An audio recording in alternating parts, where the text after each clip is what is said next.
नमस्कार दोस्तों, यामिनी ज्योतिष में आपका स्वागत है। तो आज मैं एक कुंडली के बारे में डिस्कशन करने जा रहा हूँ। एक फीमेल चार्ट है और 60 इयर्स के लगभग इनकी एज है। थोड़ा सा कुछ प्रॉब्लम इनको हुई और किसी को अपनी कुंडली दिखाने गई थी और बहुत ही उनको डरा के बहुत से पैसे उनसे एक्सट्रैक्ट कर लिए। तो कुछ कॉम्बिनेशंस मैं आपको यहाँ बताने जा रहा हूँ। जो लोग प्रेडिक्टिव एस्ट्रोलॉजी सीख रहे हैं वो उनके बहुत काम आने वाला है। तो वीडियो आरंभ करने से पहले बहुत बहुत धन्यवाद उन सबका जो लोग मेरा चैनल सब्सक्राइब कर रहे हैं। बहुत दिनों से कोई वीडियो नहीं बनाई है क्योंकि कुछ मिस हैपनिंग हो गई थी कहीं पे, तो बहुत मैं बिज़ी था। तो आज से मैं थोड़ा फ्री हूँ और व्हाट्सअप के रिप्लाईज अभी मैं 1-2 दिन में कर दूँगा दोस्तों। तो देखिए, ये मैंने एक कुंडली यहाँ पर ड्रॉ की है। दशाएँ मैं आपको यहाँ पर नहीं बता रहा हूँ, कुछ बेसिक टिप्स ही मैं आपको यहाँ बताने जा रहा हूँ जो आपके काम आएंगी।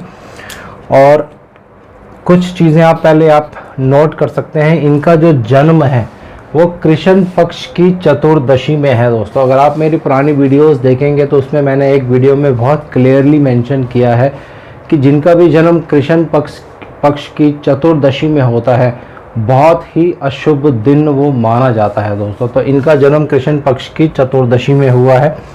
लगन की डिग्रीज 4.8 हैं और बाकी प्लैनेट्स जो हैं सब मैंने यहाँ पे लिख दी हैं। नवांश मैंने यहाँ नहीं लिखा है। नवांश मैं आपको यहाँ मैनुअली कैलकुलेट करके बताऊंगा क्योंकि बहुत लोगों ने मुझसे रिक्वेस्ट करी थी। तो देखिए, लगन की डिग्रीज 4.58 का मतलब है कि ये दूसरे नवांश में चल रहा है। पहला नवांश 0 से लेकर 3 डिग्री 20 मिनट तक होता है। दूसरा नवांश 3:20 से 6:40 तक होता है। तो ये दूसरे नवांश में चल रहा है और मीन राशि में हमेशा अपने से पंचम जो होता है वो पहला नवांश होगा। तो देखिए 1 2 3 4 5, तो मीन राशि का जो पहला नवांश होगा वो 4 नंबर होगा। तो 0 डिग्री से लेकर 3 डिग्री 20 मिनट तक 4 नंबर नवांश होगा। लेकिन हमारा जो लगन है वो 3 डिग्री 20 मिनट क्रॉस कर चुका है, तो दूसरा नवांश जो होगा वो 5 नंबर होगा। तो यहाँ पे नवांश में 5 नंबर आएगा। यहाँ पे इनके शुक्र देव हैं और यहाँ पे इनके शनि देव हैं और यहाँ पे इनके राहु देव हैं। ये बहुत इम्पॉर्टेंट है, अभी इसके बारे में भी मैं थोड़ी सी डिटेल्स आपको बताऊंगा। देखिए, जिस व्यक्ति को जो बहुत ही एक एक्सपीरियंस एस्ट्रोलॉजर हैं उनको ये अपना चार्ट दिखाने गए थे और चार्ट देखते ही कुछ बातें उन्होंने इनको बताई। और जब उन्होंने उनसे ये पूछा कि मेरे स्पाउस के बारे में कुछ बताइए, तो जो वो एस्ट्रोलॉजर थे उन्होंने क्या बोला कि आपके स्पाउस की हेल्थ वगैरह तो बहुत अच्छी रहेगी। और जबकि ये बिल्कुल ऐसा नहीं है। इनके स्पाउस जो हैं 4-5-7 साल पहले एक्सपायर हो चुके हैं। तो जैसे ही उन्होंने ये बात बताई तो वो बहुत हैरान हो गई। देखिए, बहुत सी ऐसी टेक्निक्स हैं जो लोग सही से कुंडली नहीं देखते हैं और मिस कर देते हैं उन टेक्निक्स को। वही मैं आपको आज यहाँ बताने जा रहा हूँ दोस्तों।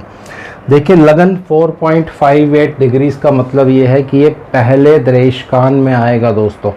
पहले दरेशकान का मतलब है कि यहाँ से जो भी अष्टम राशि होगी उसके जो लॉर्ड होंगे वो 22वें दरेशकान के लॉर्ड बनेंगे।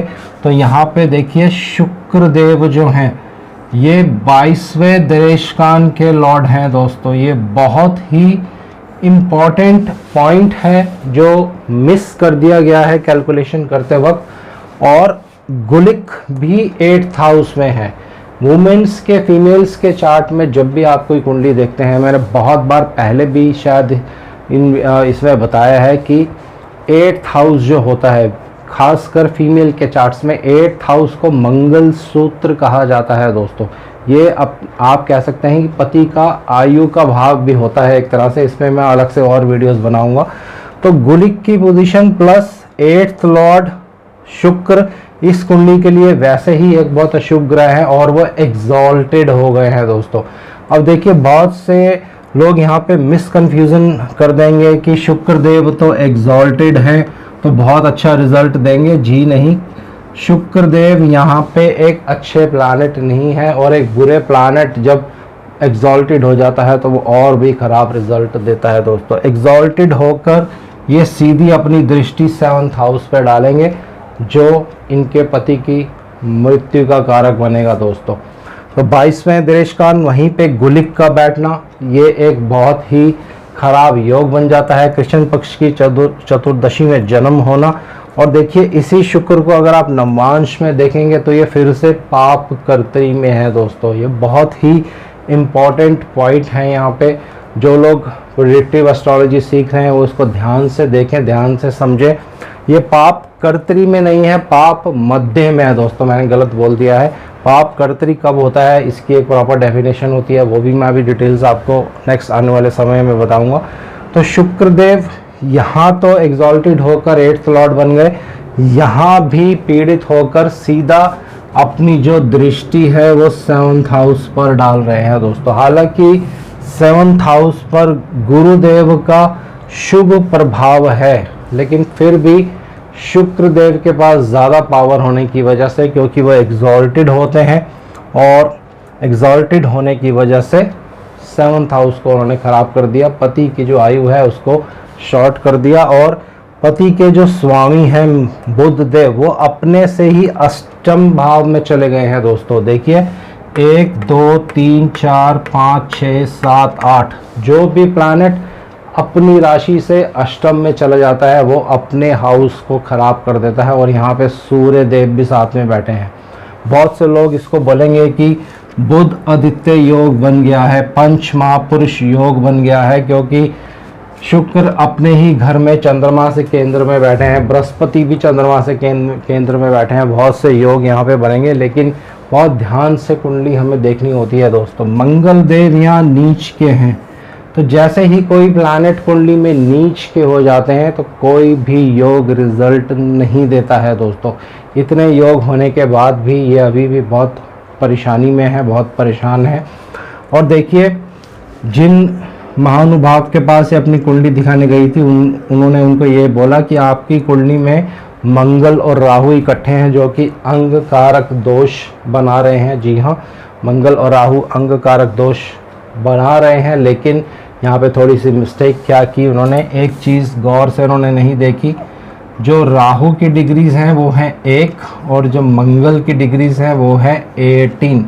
अब मान लीजिए एक प्लैनेट तो यहाँ पे है और एक प्लैनेट मंगल देव यहाँ पे हैं, तो कैसे इन दोनों का जो डिस्टेंस है आपस में मैच करेगा दोस्तों। विद इन 5 डिग्रीज होते तभी ये जो अंग कारक दोष है वो अपना रिजल्ट देता है।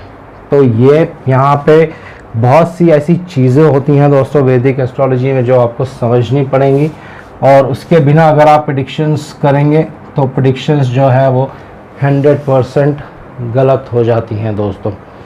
तो ये कुछ चीज़ें हैं, इसको आप ध्यान से नोट करिए। प्रेडिक्शंस करते वक्त इन चीज़ों का आपको ध्यान रखना है दोस्तों। और कोई भी प्रेडिक्शन बिना नवांश देखे, बिना देशकान चार्ट देखे, बिना चंद्र कुंडली देखे आप नहीं कीजिए। 22वें देशकान के लॉर्ड कहाँ पे हैं, कहाँ प्लेस्ड हैं, वही 22वें देशकान के लॉर्ड नवांश में कहाँ प्लेस्ड हैं, कौन सी राशि में प्लेस्ड है, ये बहुत बहुत यहाँ पे मैटर करता है दोस्तों। अब यहाँ पे मैं आपको एक और टिप बताने जा रहा हूँ जो कि बहुत इम्पॉर्टेंट है। राहु देव और मंगल देव 5th हाउस में विराजमान है दोस्तों। ये मैं पहले कभी नहीं बताया, आपको मैं डिटेल आज बताने जा रहा हूँ। राहु देव को षड्यंत्र कहा जाता है दोस्तों। जब भी राहु देव किसी भी हाउस में होंगे वो हमेशा उस हाउस में षड्यंत्र अवश्य करते हैं दोस्तों। तो यहाँ 5th हाउस में बैठने की वजह से चिल्ड्रंस को लेकर कुछ षड्यंत्र हो सकता है, या बच्चों के साथ कुछ षड्यंत्र हो सकता है। साथ में मंगल देव भी नीच के हैं दोस्तों। देखिए यहाँ पे जो उनके पिता के स्वामी हैं मंगल देव, वो नीच के हैं, तो पिता को रोग हो सकता है, पिता को किसी षड्यंत्र में घेरा जा सकता है और उनको कुछ प्रॉब्लम हो सकती है। तो बहुत से कॉम्बिनेशंस होते हैं दोस्तों कुंडलियों में। अगर आप ध्यान से उनको पढ़ेंगे, ध्यान से उनको एनालाइज करेंगे तो बहुत सी चीज़ें यहाँ पे निकल के जो सामने आती हैं दोस्तों। इसी तरह से आप सूर्य कुंडली भी इनके अगर आप बना के देखेंगे वहाँ से और आपको जो है क्लियर प्रेडिक्शंस हैं सामने नज़र आ जाएंगी, सामने दिख जाएंगी। और देखिए मोस्टली सारे प्लैनेट्स इनके राहु केतु एक्सिस में ही हैं। हालांकि राहु की डिग्रीज 1 हैं, इसीलिए मंगल देव जो हैं वो राहु की पकड़ से बाहर हैं, लेकिन मंगल देव नीच के हैं। बहुत से लोग यहाँ बोलेंगे कि अंग कारक दोष बन रहा है, लेकिन इस कुंडली को आप ध्यान से देखेंगे, बृहस्पति की 5वीं दृष्टि जिस राशि में मंगल देव नीच के होते हैं उसी राशि में बृहस्पति देव एग्जॉल्टेड होते हैं। 4 नंबर राशि में मंगल देव नीच के होते हैं, लेकिन 4 नंबर राशि में ही बृहस्पति देव एग्जॉल्टेड होते हैं दोस्तों। तो यहाँ 100% नीच भंग राजयोग जो है वो भंग हो चुका है।